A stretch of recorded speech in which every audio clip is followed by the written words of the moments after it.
아버지 하나님, 오늘 저녁에도 저희를 불러주시고 또 하나님께 예배드리게 해주시니 감사합니다. 저희 피곤한 마음을 또 몸을 일으켜 주시고 주 앞에 엎드리게 하시고 주님의 능력으로 힘을 얻고 다시 소성케 하여 주옵소서. 저희 마음을 상쾌하게 하시기를 간절히 구합니다. 아버지 하나님, 내일 수능 시험이 있습니다. 하나님께 또 저희가 간구드리지 않을 수가 없습니다. 하나님은 높이시기도 하시고 낮추시기도 하시고 부하게도 하시고 가난하게도 하시고 살리시기도 하고 죽이시기도 하시는 분이신 줄 믿사옵니다.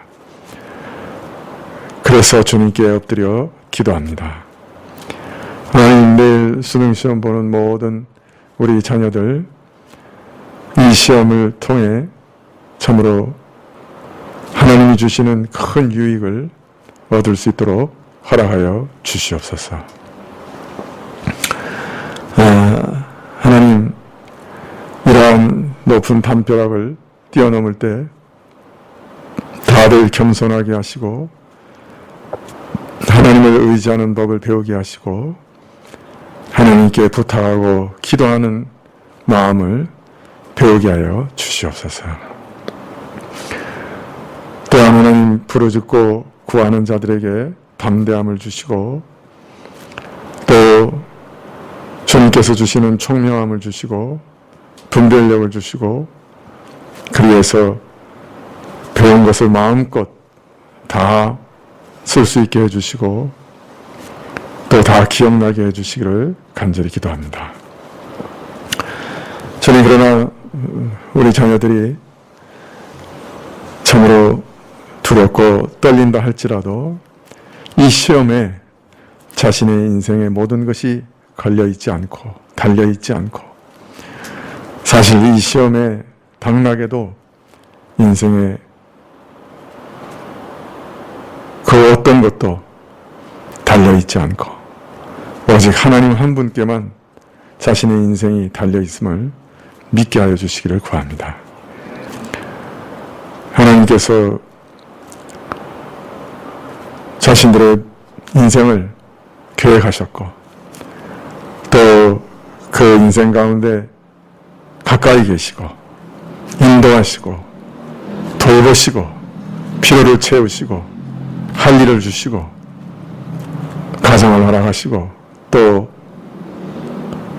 삶의 연한 동안 필요를 채우시는 것을 믿게 하여 주시기를 원합니다.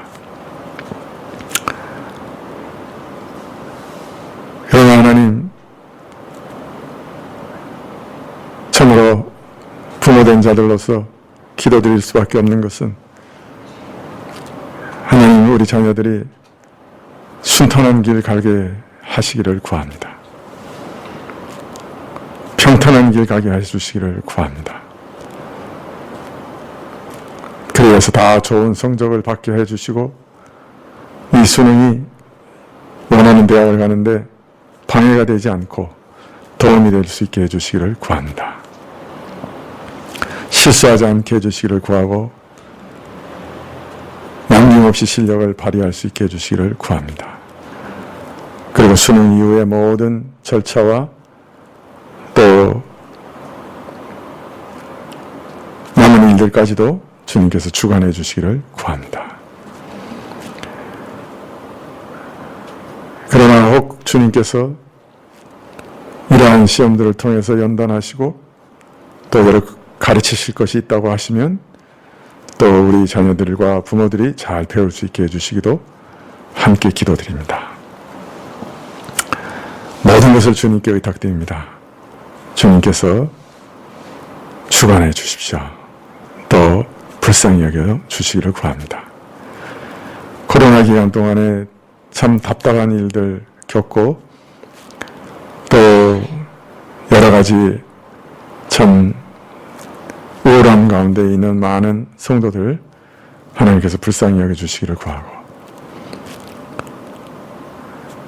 또 경제적으로 어려움 당하는 자들 불쌍히 여겨 주시기를 구하고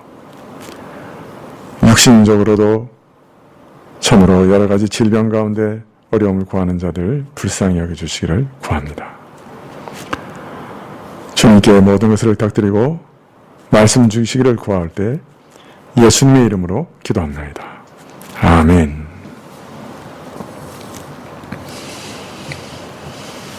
예, 말씀은 사사기인데요. 말씀의 내용은 사사기 9장 1절부터 21절인데 너무 길어서 6절까지만 교독하겠습니다. 원래 설교 본문은 21절까지입니다. 9장 1절부터 6절까지 한 절씩 교독하시죠. 여룻바알의 아들 아비멜렉이 세겜에 가서 그 어미의 형제에게 이르러 그들과 외주부의 온 가족에게 말하여 가로되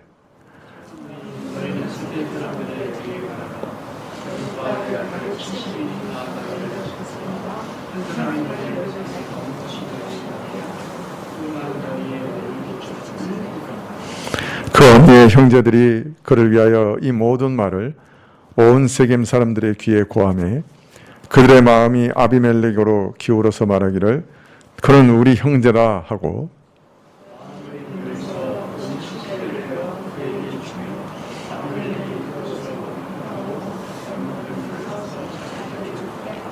오브라에 있는 그 아비 집으로 가서 여룻바알의 아들 곧 자기 형제 70인을 한 반석 위에서 죽였으되 오직 여룻바알의 말째 아들 요담은 스스로 숨었으므로 남으니라.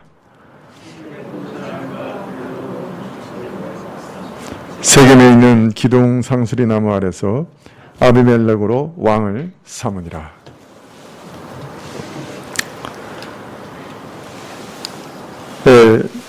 사사기 6장에서부터 8장에는 우리가 매일 성경에서 이렇게 읽어 나가는 것에서 우리가 이미 알고 있는 것처럼 사사 기도원을 통해 하나님께서 이스라엘에게 놀라운 구원의 은혜를 베푸신 일이 쭉 기록되어 있습니다.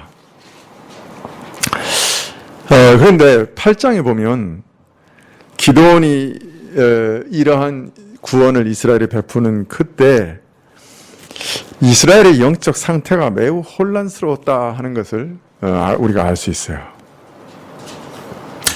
먼저 에브라임이 기드온과 더불어 권력 다툼을 벌이는 것이나 숫곳과 분우엘 사람들이 교회를 위해 목숨을 걸고 전투하는 사람들에게 보인 냉담함과 조롱, 이런 모습들은 이스라엘이 이미 내적으로 깊이 분열되어 있었다 하는 것을 보여주고 있습니다. 또 기드온을 왕으로 이후에 삼으려고 한 것은 어떤 영웅적인 사람의 통치를 바라며 하나님의 다스림을 거부하는 불신앙을 보여주고 있고, 마지막으로 특히 기드온 자신이 금으로 에봇을 만들어 이스라엘로 타락하게 한 일은 당시 이스라엘의 영적 어두움이 어떠했는가 하는 것을 우리에게 보여주는 예라고 할 수 있습니다. 자, 이러한 여러 가지 상황들을 볼 때 참 조짐이 좋지 못해요. 이스라엘의 앞날이 밝지 못하다 하는 것을 이런 사건들을 통해서 우리는 짐작할 수가 있죠. 오늘 읽은 이 9장 말씀은 이런 염려가 현실로 드러나는 것들을 볼 수 있습니다. 우선 사사기 8장 29절 이하에 보면 이 기드온은 아내를 많이 뒀어요. 그래가지고 아들만 70명을 뒀다 이렇게 기록되어 있습니다. 그리고 이런 아들들 가운데 8장 31절에 보면 세겜 출신의 첩에서 얻은 아비멜렉이라고 하는 아들도 있었습니다. 자, 그런데 기드온이 죽자 이스라엘 사람들은 또다시 바알을 음란하게 섬겼고 그들을 모든 대적들에게 구원하신 하나님을 기억지 아니하였습니다. 또 하나님을 기억지 아니하니 사사기 8장 35절에 보면 기드온이 이스라엘에게 베푼 혜택과 은혜도 잊어버렸다. 그 집안의 마땅히 대접해야 할 그 일들도 다 잊어버렸다. 그렇게 말하고 있습니다. 하나님도 잊어버렸고 기드온의 가문의 은혜도 잊어버렸다. 자, 그런데 그러던 중에 기드온의 첩에서 난 아들 아비멜렉으로 인해서 매우 불행한 일이 일어난 것을 오늘 기록하고 있습니다. 이 아비멜렉이라고 하는 사람은 이후에 우리가 알 수 있는 것처럼, 우리가 쭉 읽어보면 알 수 있는 것처럼 원래 대단한 용사였던 것 같아요. 이 사람은 한마디로 말하면 싸움꾼이에요. 어떻게 싸워야 되는지 아는 사람이에요. 그래서 이 사람은 싸움을 할 줄 아는 싸움꾼이고 또 지혜에 있어서도 모략이 아주 대단한 사람이었어요.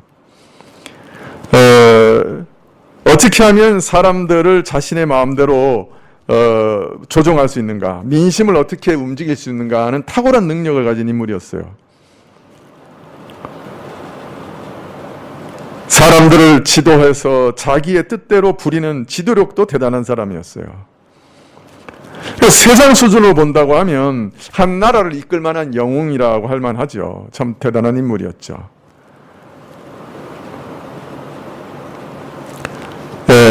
싸움꾼, 용사고, 지략가고, 정치가고,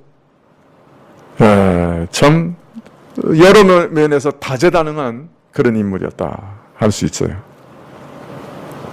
권모술수에도 능하고요. 그의 그런 아주 권모술수에 능한 면이 오늘 이제 바로 나타나죠. 그런 어머니의 연고지인 세겜으로 가서 외가 혈족들을 선동합니다. 어떻게 선동하느냐? 야, 세겜 사람들아, 기드온의 아들 70명이 모두 너희를 다스리는 게 좋으냐? 아니면 한 사람이 너희를 다스리는 게 좋으냐? 이렇게 선동을 해요. 여러분, 이거 가만히 생각해 보면 이거 엄청난 궤변이죠. 왜냐하면 일단 기드온의 아들 70명이 자기들이 뭔가 이스라엘을 다스리겠다, 세겜 사람을 다스리겠다 그런 생각 없었어요. 그런 얘기가 뭐 성경에 아예 없어요. 또 그게 당연한 것이 바로 8장에 뭐라 그랬어요? 이스라엘도 기드온 사람 그 집에 어떻게 대우해줘야 되느냐, 은혜를 어떻게 갚아야 되느냐 이런 생각 아예 없었다는 거예요.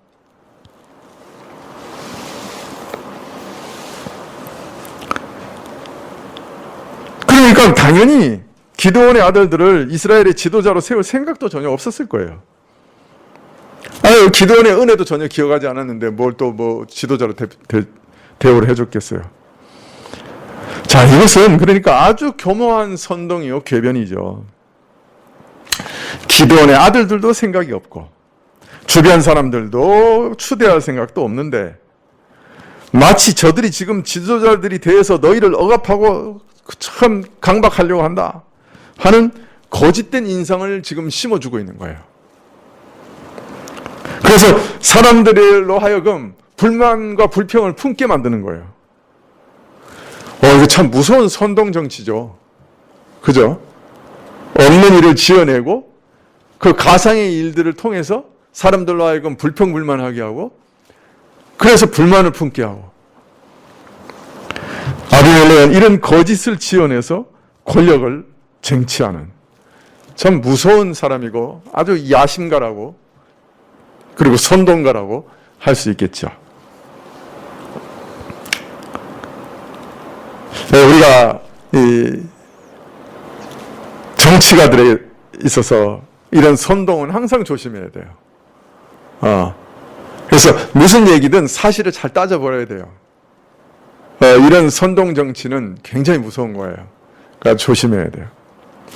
교회 안에서도 이런 선동적인 일들이 얼마든지 있을 수 있어요. 그런데 왜 선동하는 거죠? 이 사실, 없는 사실도 유포하는 거, 막 사람들을 왜 충동질하는 거죠? 그 목표는 하나예요. 자신이 권력을 누리려고요.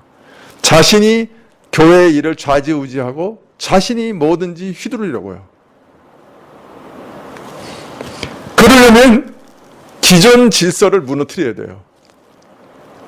기존의 권위 체계를 무너뜨려야 돼요. 그러려면 자연스럽게 권위 체계 안에서 거짓을 지어내고 그 지도자가, 그 권위자가 잘못하고 있다고 선동해야 돼요. 그래야 무너뜨릴 수 있는 거예요. 그래서 질서를 무너뜨리고 권위 체계를 무너뜨리기 위해서 거짓으로 선동하는 것, 그건 자신이 권력자가 되겠다고 하는 일이에요. 근데 이것이 교회에서도 일어나요. 교회 내에서도 권력력이 있거든요. 누가 주도권을 잡느냐, 이게 헤게몬이라고 그러잖아요. 누가 교회를 좌지우지해 나가느냐. 그래서 교회 안에서도 이런 선동이 가능해요. 자주 볼 수 있어요. 그리고 이런 권력력이 있는 사람들은 교회 안에서 자꾸 자기를 어떻게든 이렇게 부각시키려고 해요. 자기 존재를. 이런 모양이든 저런 모양이든 자기 존재를 자꾸 알리려고 그래요. 그래서 자기 주위에 사람들을 모으려고 하고 파당을 형성하려고 그래요. 그래서 이 권력력 때문에 교회를 분열시켜요. 자, 그러나 우리는 이런 사람들을 정말 조심해야 돼요. 왜냐하면 이것은 하나님이 주시는 권위가 뭔지 전혀 모르는 사람들이에요. 이거 세상 사람들인 거예요. 이 세상 사람이 교회 안에 들어와 있는 거예요. 그러니까 굉장히 조심해야 돼요. 자, 2절 하반절에 보면 더 나아가서 나는 너희의 친고륙임을 기억하라, 이렇게 얘기합니다. 우리한테 또 익숙한 게 나오죠. 혈연 관계를 이용하는. 혈연을 자극해서 권력을 독점하려고 해요. 그리고 이스라엘 안에 분열을 조장하려고 그래요. 야, 우리 혈족이 권력을 독점하자. 간교하게 이기심을 충동해요. 이에 아비멜렉의 외가에 속한 사람들, 특히 외삼촌들이 나가서 세겜 사람들을 선동하고 설득해요. 아비멜렉은 우리 형제 아니냐? 우리 가까운 사람 아니냐? 우리 같은 씨족 아니냐? 그가 권력을 잡으면 우리에게 혜택이 있고 이익이 있을 거야. 이기심과 권력욕을 충동합니다. 자꾸 한국 정치사를 보고 있는 느낌이 자꾸 들어요. 아비멜렉을 보고 있으면.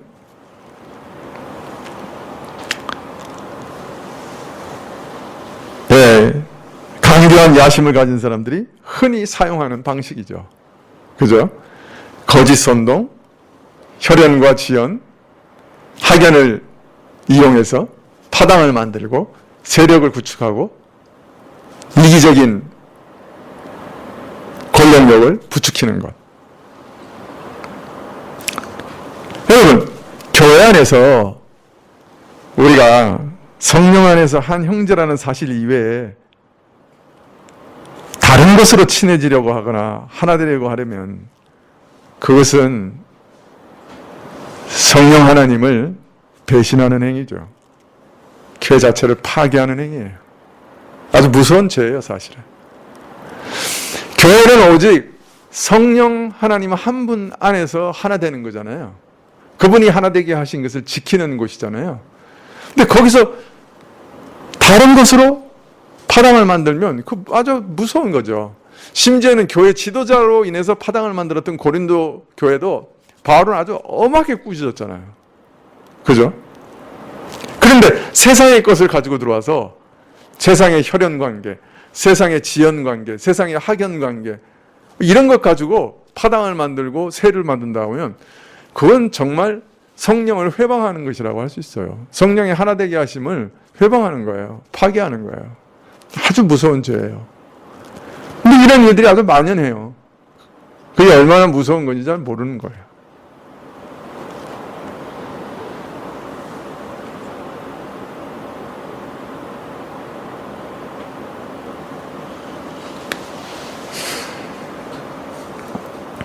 제가 정직하게 하나를 말씀드릴 수 있는데, 저 수십 년 같이 교제해온 목사님들이 나 어느 도 출신인지 몰라요. 관심 없어요. 우리 교회 부교육자로 지금까지 지내셨던 분들 나 어느 도 출신인지 몰라요.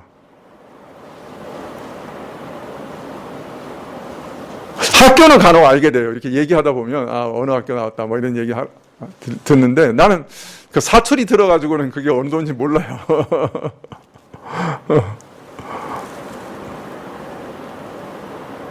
진짜로 제가 지금까지 지나간 그 우리 부교육자들 어느 도 출신인지 진짜 몰라요. 나 딱 한 사람 알아요.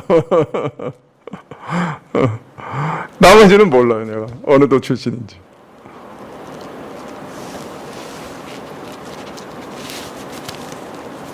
우리가 그거 관심 가질 리가 없잖아요.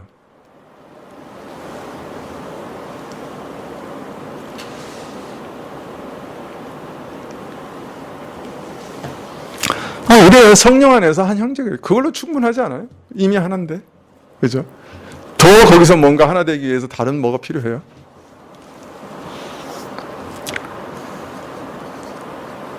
네.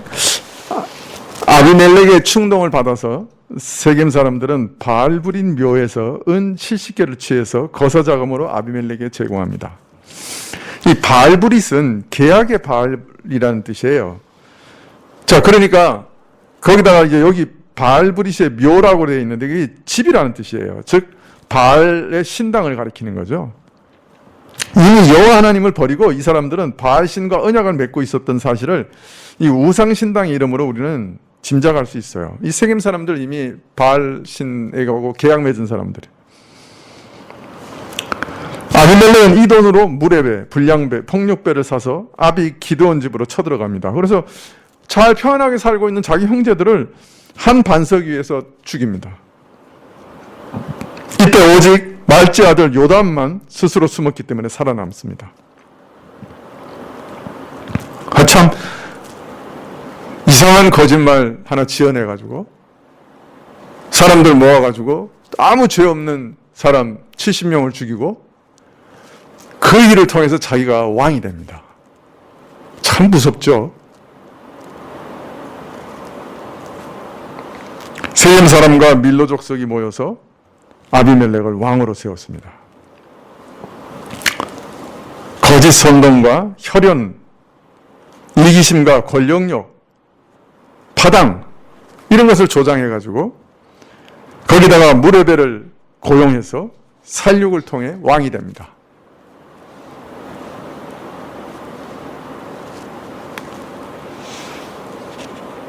세겜 사람들은 이에 호응해서 함께 부하내동하고 혈연을 따라 검은 돌을 마련해서 기드온의 아들 70명을 살육하고 포악한 지도자를 세우는 일에 동조합니다.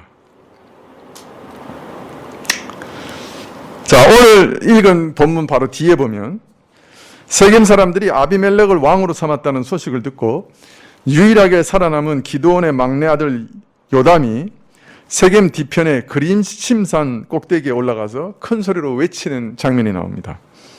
그들이 행한 이 악행이 도대체 어떤 일인가 하는 것을 비유를 들어 보여주고 세겜 사람들에게 경고하는 일종의 우화 형식을 빌린 예언인데요. 그 우화의 내용이 이겁니다. 자, 나무들이 그들 위에 왕을 기름 부어 세우고자 해서 먼저 감람나무한테 가서 우리 왕이 되라고 청합니다. 이 감람나무가 대답하되 내가 나의 기름으로 하나님과 사람을 영화롭게 하는 일을 마다하고 어찌 모든 나무들 위에 거들먹거리며 군림하려 하겠느냐 이렇게 거절합니다. 자, 그러자 나무들이 무화과 나무에게 가서 또 왕이 되어달라고 부탁을 하니 내가 어찌 나의 달콤한 좋은 실과 맺기를 그만두고 나무들 위에 군림하겠느냐 이렇게 거절합니다. 또 포도나무도 내가 포도주로 하나님과 사람을 기쁘게 하는 일을 그만두고 어찌 나무들 위에 군림하겠느냐 또 이렇게 거절해요. 선하고 유익한 나무들은 한결같이 자기에게 주어진 직분에 충실하고 자신의 분수를 넘지 않습니다. 그리고 자신의 수고하여 맺은 열매로 하나님과 사람을 섬기는 것을 족하게 여기고 다른 나무들 위에 거들먹거리고 군림하려고 하지 않았어요. 하나님과 사람을 섬기는 자세에서 떠나지 않았던 것이죠. 사실 이것이 교회에 속한 모든 사람들, 특별히 지도자들이 보일 참 모습이죠. 군림하려고 하는 생각을 하지 않고 유익하게 하려 하고 섬기려고 하는 것, 이것이 교회 지도자가 가져야 할 자세죠.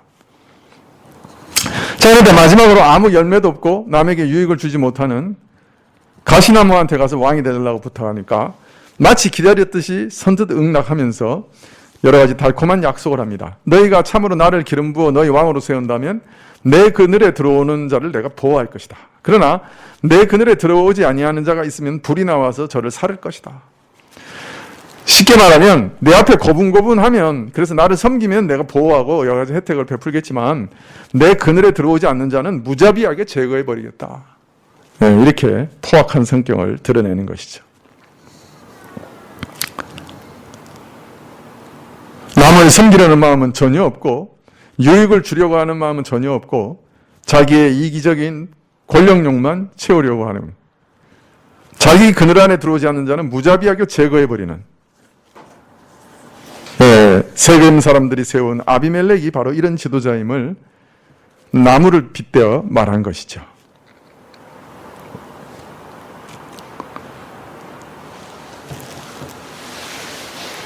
사실 우리 타락한 인간 가운데 이 권력과 명예와 지위에 대한 욕망은 본능적이죠. 어린아이부터 어른까지 몸에 절대적으로 배어 있습니다. 누구도 떨쳐버릴 수 없어요. 뿌리 깊은 욕망이고 아주 강한 욕망입니다. 여러분, 아이들한테 너 남보다 뛰어나야 해, 잘나야 해, 1등 해야 돼, 으뜸이 돼야 해, 굳이 가르칠 필요 없어요.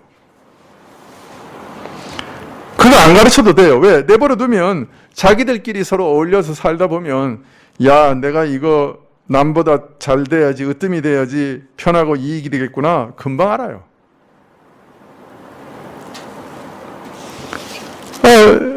이런 거 딱 깨달은 애들은 밤잠 자지 않고 이제 공부하는 거죠.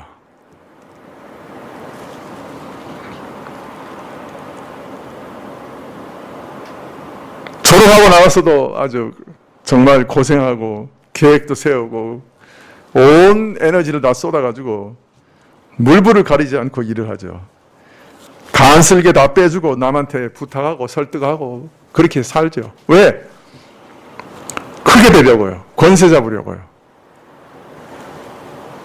모든 사람에게 굴림받고, 모든 사람들 위에 굴림하면서 섬김과 높임을 받으려고요. 정치가들이 왜 눈물까지, 가짜 눈물까지 흘리면서 읍소를 합니까? 왜 엎드려서 절하면서 저한테 표 달라 그럽니까? 굴림하려고요.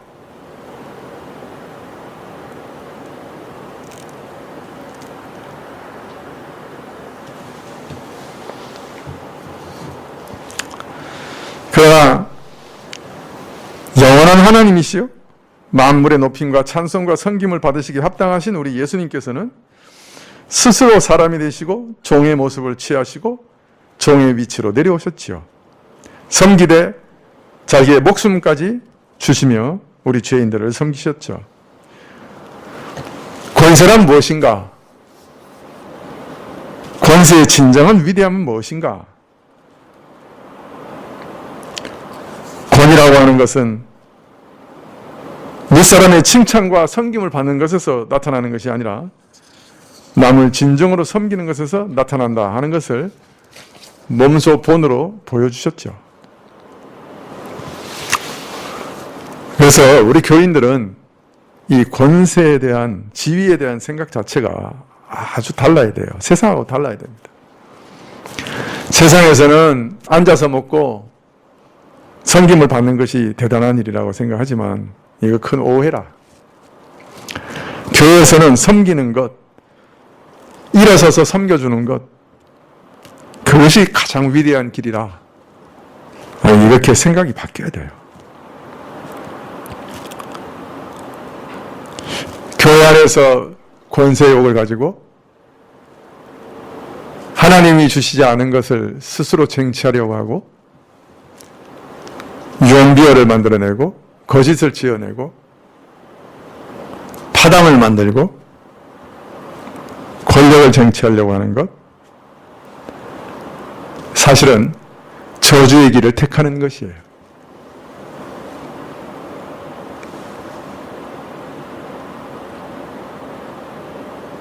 비록 성공하는 것처럼 보일 수도 있어요. 아비멜렉처럼. 사실은 저주의 길을 택하는 거예요. 그리스도와는 정반대의 길을 택하는 거예요.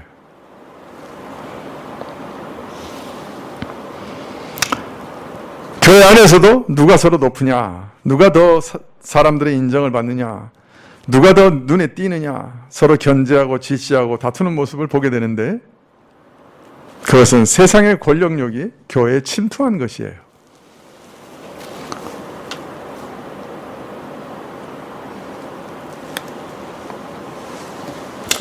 따라서 신자들은 세상에 물들어서 뼛속까지 젖은 그 속된 욕망과 야심을 완전히 내어버려야 돼요. 섬기는 것 때문에 나한테 뭐가 생기기 때문에 섬기는 것이 아니라 섬기는 것 자체가 가장 고귀한 일이라. 말과 생각뿐만 아니라 그것을 삶의 체험 속에서 아는 사람이 되어야 돼요. 남보다 낫고자 하는 것, 무리 중에 으뜸이 되고자 하는 그런 은밀한 욕심을 아예 내버려야 돼요.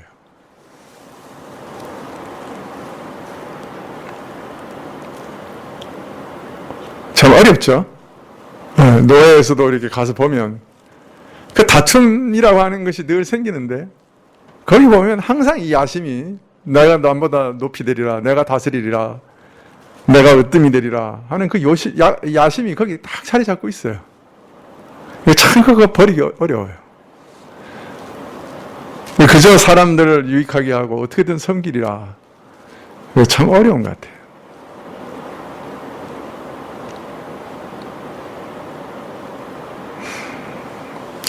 이런 설교하는 저도 이제 나이가 환갑이 좀 넘어가니까 약간 나아지는 것 같아요. 이제는 뭐 권력을 가져봤자 뭐 어디다 쓰겠어요, 그죠?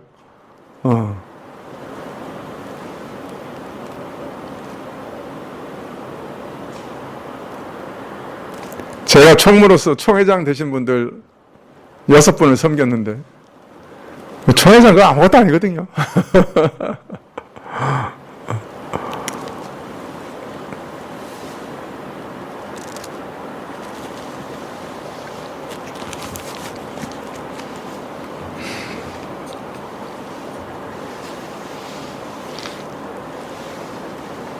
네, 16절 이하의 요담이 아주 이제 명백하게 경고하되, 너희가 진실과 온전함으로 행하여 아비멜렉을 왕으로 세웠느냐,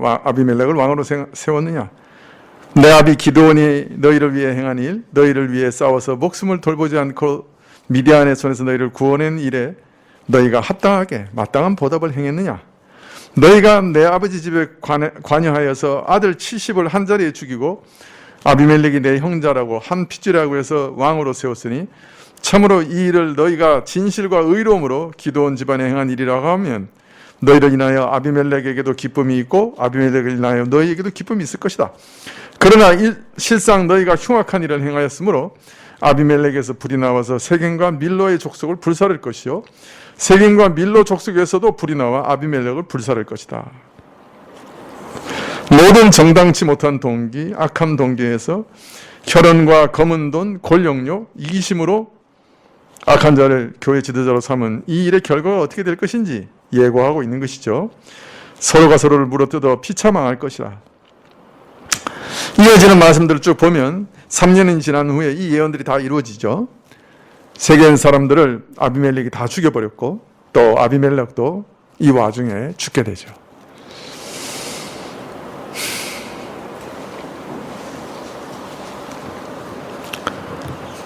오늘 우리가 마지막으로 좀 생각해 보아야 할 것은, 아비멜렉 사건은 피상적으로 보면 악한 지도자가 출현하여서 온 백성을 선동하여 무고한 사람을 살육하고 권력을 잡았고 세겜 사람들은 이 선동에 넘어가 그에게 동조한 것이다 라고 생각할 수 있을 것입니다. 그리고 이러한 그 악한 일들, 이런 권력욕을 통해서 권력을 차지하면 그 후과가 있을 거다, 뭐 이런 교훈을 우리에게 주는 것 같이 볼 수도 있습니다. 그러나 세상 역사를 보면 이렇게 악한 방식으로 권력을 차지해서 500년, 600년 간 왕조들이 많죠. 그죠? 이 조선 2조 500년을 기반을 잡은 태조대왕도, 그죠? 자기 형제 다 죽였잖아요. 형제 다 죽여버리고, 그 다음에 자기 처가 식구들 다 죽여버리고, 그 다음에 이제 세종에게 넘겨줬죠. 피해 숙청 가운데서 왕조를 세운 사람들이잖아요. 그래도 500년 잘 갔죠.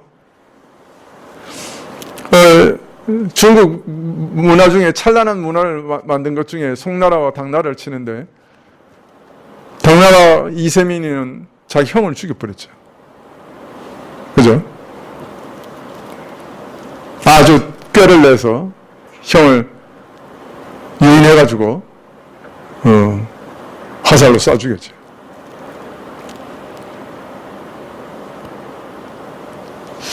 오늘 교훈은 뭐예요? 정말 이 세상에서 이렇게 잔혹하게 권력을 잡으면 이게 뒤끝이 안 좋다. 이게 항상 그런 거예요?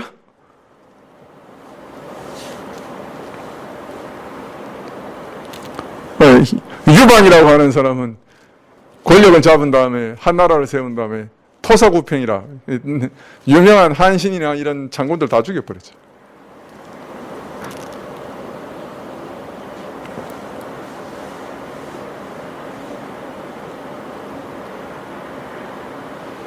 명나라에도 초창기 때 수만 명을 죽였어요. 같이 명나라를 세운 신하들을 수만 명 단위로 죽였어요.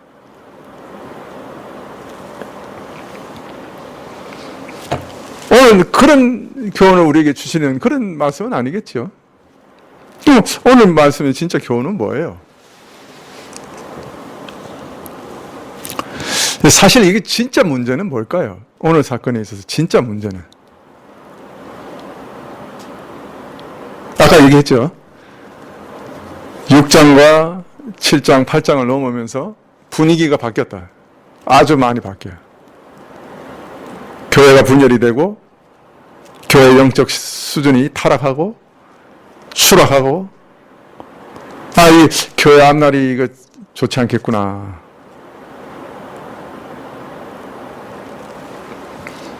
이 일에 있어서 정말 문제는 이런 일이 일어날 수밖에 없었던 이스라엘의 영적 분위기예요.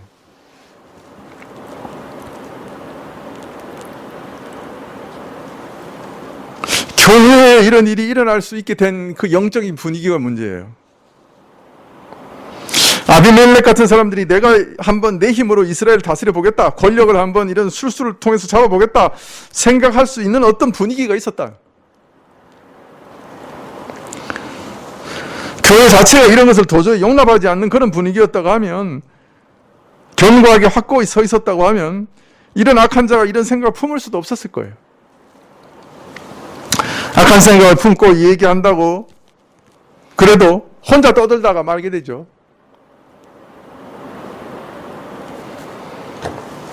그러나 교회 자체가, 백성들 자체가 이미 이런 사람을 좋아하고 있었어요. 인간적으로 참 용맹하고 남자답고 싸우면 당할 자 없고 지략과 모략에 출중하고, 이런 지도자가 한번 우리를 좀 다스리면 좋겠다. 인간적인 어떤 지도자, 하나님의 말씀을 따라서 하나님 그분의 능력으로 백성을 섬기고 재판하고 다스리는 그런 사람 아니고, 이스라엘을 주변에 있는 어떤 세상 사람들처럼 뭔가 대단한 걸 만들어내고 그걸 통해서 우리에게 부자 되게 하고 우리 안에 아주 권력을 주고 그 남을 좀 노예로 많이 사로잡고 뭐 이런 어떤 대단한 나라가 되게 하는, 이 이방에 있는 나라들하고 비슷한 나라가 되게 하는 그런 지도자가 좀 있었으면 좋겠다. 그러면 우리가 참 유익이 될 것이다. 우리가 좀 행복하게 될 것이다. 이런 공리적인 생각이 사람들 안에 팽배해 있었기 때문에, 이런 분위기 때문에 은연중에 마련되어 있었던 이런 분위기 때문에 아비멜렉이 그런 생각을 품을 수 있었던 거예요. 그리고 또 실행에 옮길 수도 있었던 것이죠. 그리고 시도가 성공을 거둘 수 있게 된 것이에요.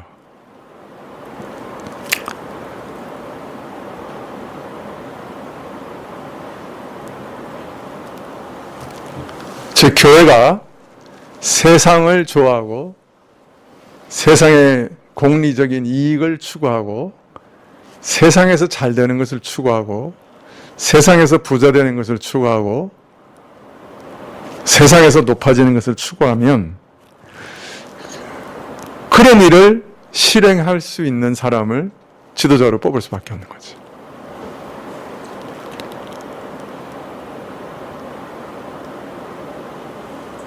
그런데 문제는 오늘날 한국 교회에서 사람들이 많이 추앙하고 사람들이 많이 모이고 한국 교회에서 내놓으라고 하는 교회들이 추구하는 게 뭐냐 하는 거예요.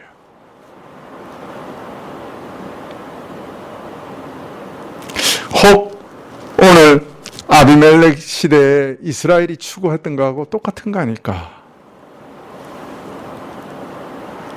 그러니 당연히 그런 지도자들을 요구하겠죠.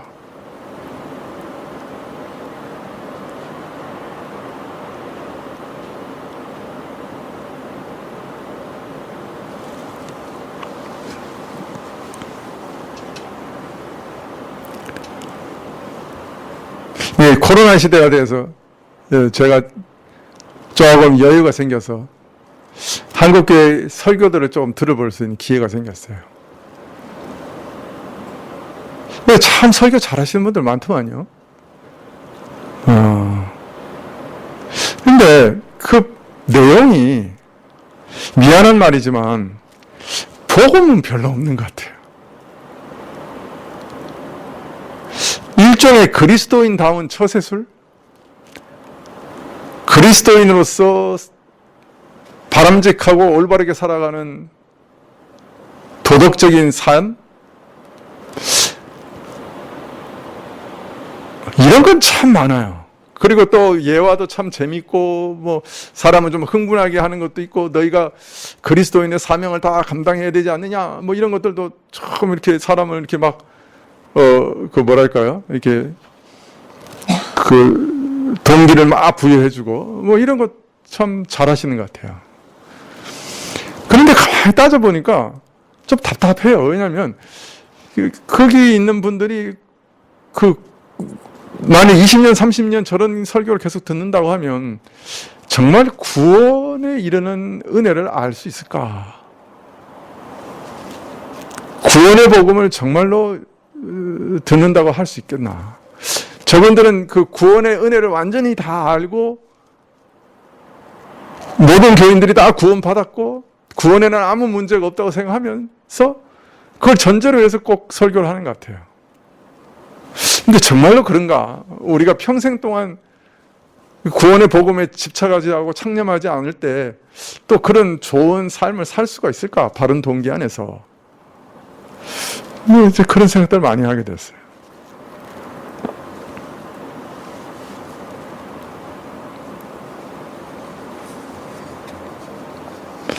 저런 설교를 듣는 분들이 이 복음에 대한 설교를 계속 지속적으로 한다 그러면 좋아할까? 또 그렇지 않을 것 같아요. 늘 자기를 돌아보고 죄와 싸우고 늘 자기를 부인해야 되고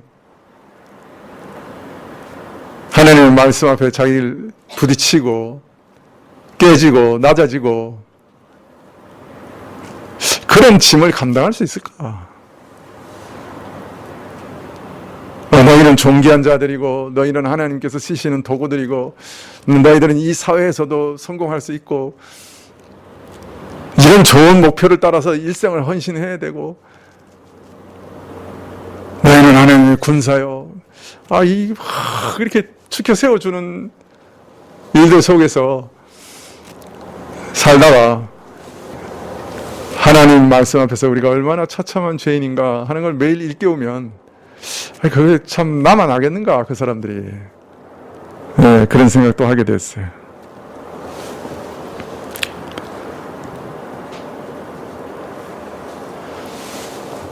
말씀은 사실은 이렇게 잘못된 방식으로 권력을 얻으면 그 뒤끝이 안 좋다, 이런 교훈을 주시는 말씀 아니에요. 그렇다면 이 세계 역사가 다 부정돼야 되겠죠. 그렇게 권력을 얻은 사람들 중에 200년, 300년, 500년씩 간 사람들이 얼마나 많아요.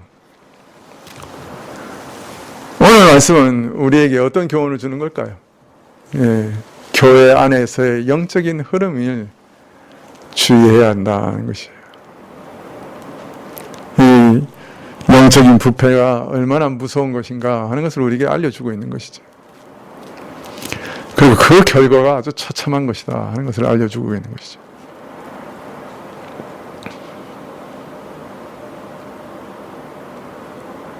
교회의 수준에 맞춰서 목회자와 지도자들이 선출돼요. 교인의 수준에 맞춰서 지도자들이 선출되는 것이죠. 노예에서도 이분 정말 앞으로 잘 목회할 것 같다 하고 추천을 해줘도 교인들 대부분 그런 사람들 싫어해요. 그리고 거절해요. 우리 노예에서도 마찬가지예요. 어느 큰 교회에서 아주 부흥을 잘 시키는 그런 교회에서 훈련받은 부목사다. 그럼 그 사람들 데리고 와요. 분위기가 그런 거예요. 여전히 이 세상에서 어떤 부와 명예와 권력과 사람 수와 이런 것이 최고인 거죠. 교회 안에서.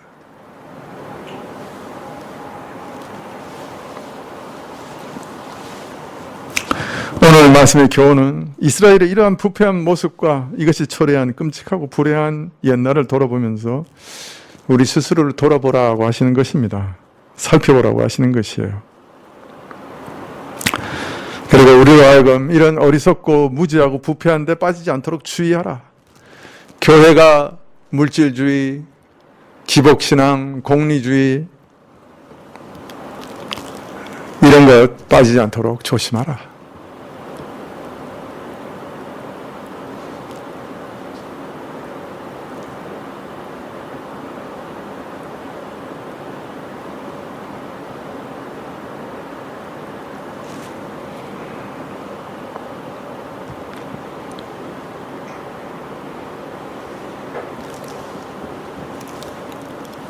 요새는 교회에서 아무리 말씀을 잘 전해도 그 말씀 잘 전하네.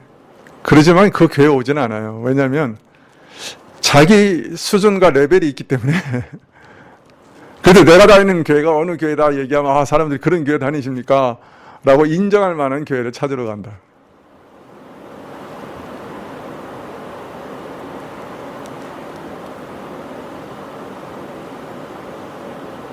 그러니까 교회도 자신의 명함에 들어있는 거예요. 내가 어느 교회 다닌다. 그래도 소위 강남에 어느 교회 좀 다녀야, 그죠? 그게 또 사회의 성공의 어떤 한 부분이라고 생각하는 것도 있는 것 같아요. 네. 내가 어느 회사 다닙니다. 내가 어느 회사 다니고, 내가 어디 삽니다. 그뿐 아니라 내가 어느 교회 다닙니다. 이것도 내가 강남 모 아파트에 삽니다 하고 비슷한 거예요, 지금.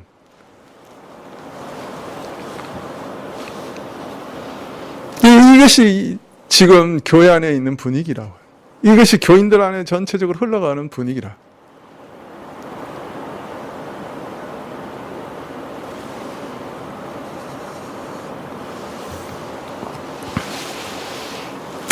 그리고 자신의 교회를 그런 모습으로 만들어줄 지도자를 구하고 있는 것이죠. 여러분, 이 참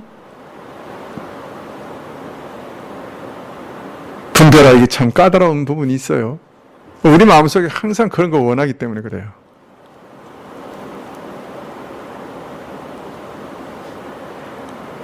개혁주의 신학을 그렇게 강조하면서 가르치는 학교도 목사님들 모셔와서 설교를 시킬 때 보면 교회 크기 순서로 시켜요. 저 시골교회 목사님 와서 우리 목회자들한테 설교하는 걸 내가 들어본 적이 별로 없어요.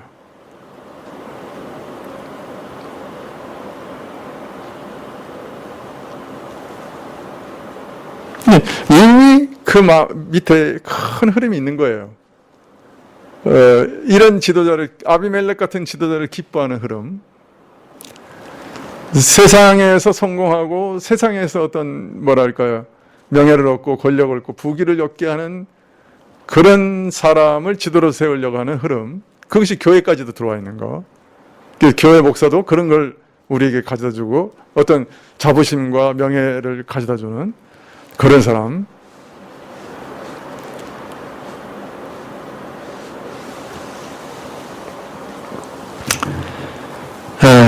우리는 좀 그렇게 하지 말아야 되겠죠?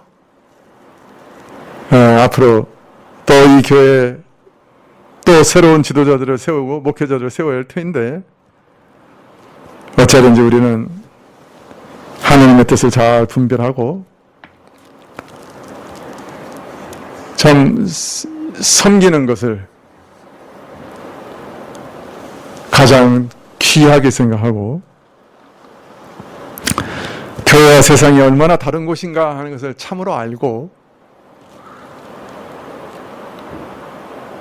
그런 지도자를 세우시면 좋겠고, 또 그러한 지도자를 세울 만한 분위기와 영적인 안목이 우리 교우들에게 있으면 좋겠어요.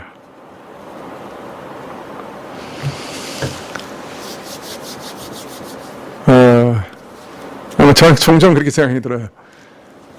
제 다음에 어떤 지도자가 오는가를 보면 내 그동안의 목회가 어떤 열매를 거두는지 알게 될 것 같다. 그런 생각을 하게 돼요. 교우들이 어떤 분을 선택할까? 참 교회와 세상이 얼마나 다른 곳인지 좀 알았으면 좋겠어요. 섬김을 받는 것보다 섬기는 것이 참 더 귀하고, 또 그것이 정말 존귀한 것이다, 그 자체가 존귀하다 하는 것을 아는 일이 있으면 좋겠어요.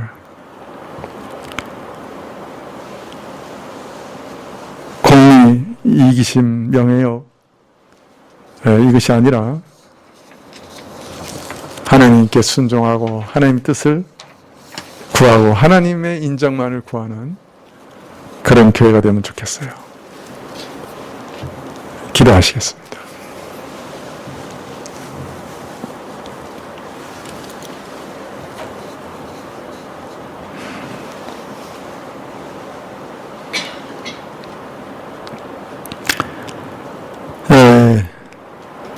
참 죽을 때까지 우리 마음속에 전 세상에서 영광을 받고 높임을 받고 권력을 얻고자 하는 그 권력욕이 떠나지 않을 것입니다.